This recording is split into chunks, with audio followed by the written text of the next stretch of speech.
Hello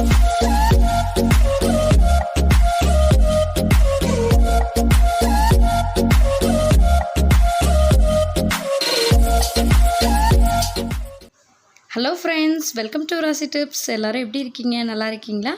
இன்றைக்கி நம்ம சேனலில் பார்க்க போகிற வீடியோ என்னென்னு பார்த்தீங்கன்னா, வாட்டர் மில்லான விதை இல்லாமல் எப்படி நம்ம கட் பண்ணுறது அப்படின்னு தான் பார்க்க போகிறோம். வாங்க எப்படிங்கிறத வீடியோக்குள்ளே போய் பார்க்கலாம். ஃபஸ்ட்டு நம்ம தர்பூசணி பழம் வாங்கும் போது எப்படி பார்த்து வாங்கணும்னு பார்த்தீங்கன்னா, இதில் இருக்கிற அந்த டார்க் க்ரீனாக இருக்கிற கோடு நல்லா நெருக்க இருக்கிற மாதிரி பார்த்து வாங்கிக்கோங்க. இன்னொன்று என்னென்னு பார்த்தீங்கன்னா, நம்ம வாங்குகிற தர்பூசணியோட வெயிட் வந்து நல்லா வெயிட்டாக இருக்கணும். அப்போ தான் பழத்தில் நீர்ச்சத்து அதிகமாக இருக்கும். அடுத்ததான் நம்ம வாங்குகிற தர்பூசணியில் இந்த மாதிரி பழத்துக்கு அடியில் பார்த்திங்கன்னா ஒயிட் கலராகவும் லைட் எல்லோ கலரில் இருக்கும். இந்த மாதிரி இருந்துச்சுன்னா கண்டிப்பாக பழம் வாங்கிடுங்க. ஏன்னா பழம் வந்து அது காய்க்கும் போது பழம் எந்த இடத்துல இருந்து காய்க்குதோ அந்த இடத்தோட அச்சு பட்டு தான் இந்த மாதிரி ஆயிருக்கும். இதனால் ஒன்றும் இல்லை, இந்த மாதிரி இருந்தாலும் பழத்தோட டேஸ்ட்டு நல்லா தான் இருக்கும். இப்போ தர்பூசணி பழத்தில் விதை இல்லாமல் எப்படி கட் பண்ணுறதுங்கிறத பார்க்கலாம். இப்போ ஃபஸ்ட்டு நம்ம எடுத்திருக்க பழத்தை நம்ம கட் பண்ணிக்கலாம். கட் பண்ணும்போது நீங்கள் நார்மலாக கத்தியை வச்சு கட் பண்ணாமல் கத்தியோட நுனி பகுதியை வச்சு நீங்கள் கட் பண்ணிங்கன்னா நல்லா ஷார்ப்பாக ஈஸியாக கட் பண்ண வந்துடும்.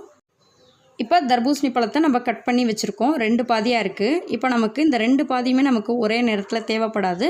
நான் ஒரு பாதியை மட்டும்தான் கட் பண்ண போகிறேன். இன்னொரு பாதியை நான் ஃப்ரிட்ஜில் தான் வைக்க போகிறேன்.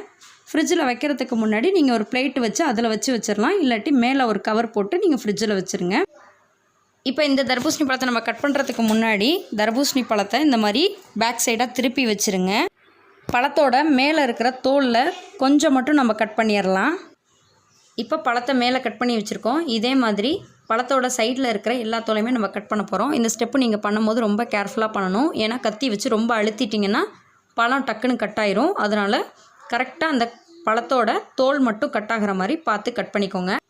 தோலெல்லாம் சீச்சிட்டோம். இருந்தாலும் தர்பூசணி பழத்துக்கு வெளியில் பார்த்திங்கன்னா அதோட லைட்டாக சின்ன சின்ன தோல் இருக்குது. இந்த தோலையும் நம்ம கத்தி வச்சு சீச்சிட்டு எடுத்துக்கலாம்.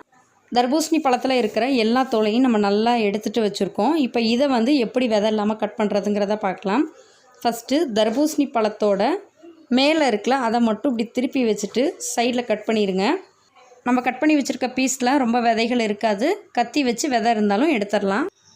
பழத்தை திருப்பி வச்சுட்டு பீஸ் போட்டுக்கலாம். இந்த மாதிரி பீஸ் போட்டால் தான் தர்பூசணி பழத்தில் இருக்கிற விதைகளை எடுக்கிறதுக்கு ரொம்ப ஈஸியாக இருக்கும். இப்போ நான் பீஸ் போட்ட எல்லா பீஸஸும் இருக்குது. இதில் ஃபஸ்ட்டு இப்போ ஒரு பீஸை நம்ம எப்படி விதை எடுக்கிறதுன்னு பார்க்கலாம். நீங்கள் கத்தியிலலாம் கட் பண்ண வேணாம். எந்த சைடு விதை அதிகமாக இருக்கோ அந்த சைடு நீங்கள் கையை வச்சுட்டு இப்படி உடச்சாவே அது அழகாக உடஞ்சிரும். இப்போ பாருங்கள், பழத்தில் இருக்கிற விதை நல்லா நீட்டாக தெரியுது. நம்ம எடுக்கிறதும் ஈஸியாக இருக்கும். கத்தி வச்சுட்டு எடுத்திங்கன்னா இன்னும் ரொம்ப ஈஸியாகவே இருக்கும். கத்தி வச்சுட்டு எடுத்துடலாம் விதைகள் எல்லாத்தையும். இதே மாதிரி நம்ம கட் பண்ணி வச்சுருக்க எல்லா பீசஸையுமே நீங்கள் கையில் உடச்சிட்டாவே ரொம்ப ஈஸியாக எடுத்துடலாம். விதைகளும் நீட்டாக தெரியும். நம்ம எடுக்கிறதுக்கு ஈஸியாக இருக்கும். கத்தி வச்சுட்டு எடுத்துருங்க. தர்பூசணி பழத்தில் விதைகள் வந்து கண்ணுக்கு தெரியாமல் பழத்தோட உள்ளே இருக்கும். அந்த மாதிரி சமயத்தில் நீங்கள் கத்தி வச்சு கட் பண்ணால் தான் அந்த விதைகளை எடுக்க முடியும். கத்தி வச்சு கட் பண்ணிவிட்டு இந்த கருப்பு விதையெல்லாம் எடுத்துடலாம். நம்ம எல்லாம் விதையெல்லாம் எடுத்து வச்சுருக்கோம். இப்போ இது எல்லாத்தையும் நல்லா பீஸ் போட்டுட்டு வச்சுக்கோங்க. நல்ல ஸ்கொயர் ஷேப்பில் இருக்கிற மாதிரி பீஸ் போட்டிங்கன்னா பார்க்குறதுக்கு அழகாக இருக்கும். இந்த சம்மருக்கு பார்க்குற இடமெல்லாம் தர்பூசணி பழம் இருக்கும். கண்டிப்பாக மிஸ் பண்ணாமல் வாங்கி சாப்பிடுங்க. விதைகளை நீக்கிட்டு சாப்பிட்றதுக்கு நம்ம ராசி டிப்ஸ் சேனலில் ஃபாலோ பண்ணுங்கள். ஃப்ரெண்ட்ஸ், இன்றைக்கி உங்களோட ஷேர் பண்ணியிருக்கிறது உங்கள் எல்லாருக்கும் ரொம்பவே யூஸ்ஃபுல்லாக இருக்கும்னு நினைக்கிறேன். இந்த வீடியோ பிடிச்சிச்சுன்னா லைக் பண்ணுங்கள். நீங்கள் இன்னும் நம்ம ராசி டிப்ஸ் சேனலை சப்ஸ்கிரைப் பண்ணாமல் இருந்தால் சப்ஸ்கிரைப் பண்ணிட்டு மறக்காமல் பக்கத்தில் இருக்க பெல் ஐக்கானை கிளிக் பண்ணிடுங்க. அப்போ தான் தினம் நான் அப்டேட் பண்ணக்கூடிய வீடியோஸ் உங்களுக்கு உடனுக்குடன் நோட்டிஃபிகேஷன் வரும். தேங்க்யூ ஃபார் வாட்சிங். Thank you friends.